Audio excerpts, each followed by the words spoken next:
তুমি এত ভালো খিচুড়ি কি করে রান্না করলে? প্রথমে চাল আর ডালটাকে আমি পরিষ্কার করে নিয়েছি, আলু ডুমো করে কেটে নিয়েছি, পেঁয়াজ কুচিয়ে নিয়েছি, কড়াইতে তেল দিলাম, তেজপাতা, পাঁচফোড়ন ফোড়ন দিয়েছি আর শুকনো লঙ্কা দেওয়ার পরে পেঁয়াজটাকে দিয়ে দিলাম। তারপরে আলুটাকে আমি লাল লাল করে ভেজে নিয়েছি।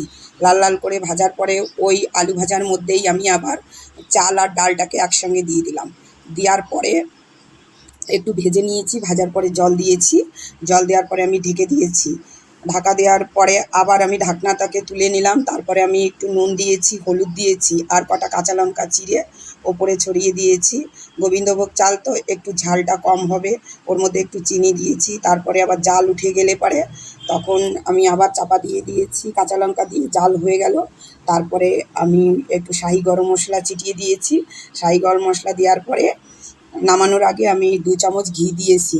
তো ঘিটা দেওয়ার পরে আমি যখন খেলাম, ও বাবা! এত সাধারণভাবে তেমন কোনো মশলাপাতি দিইনি, কিন্তু এত সত্যি সত্যি অসাধারণ হয়েছে। এই যে ডিম ভাজা দিয়ে খাচ্ছি, দারুণ হয়েছে খেতে। ভাবতে পারিনি যে এরকম সাদামাটাভাবে রান্না করে যে এতটা সুস্বাদু হবে।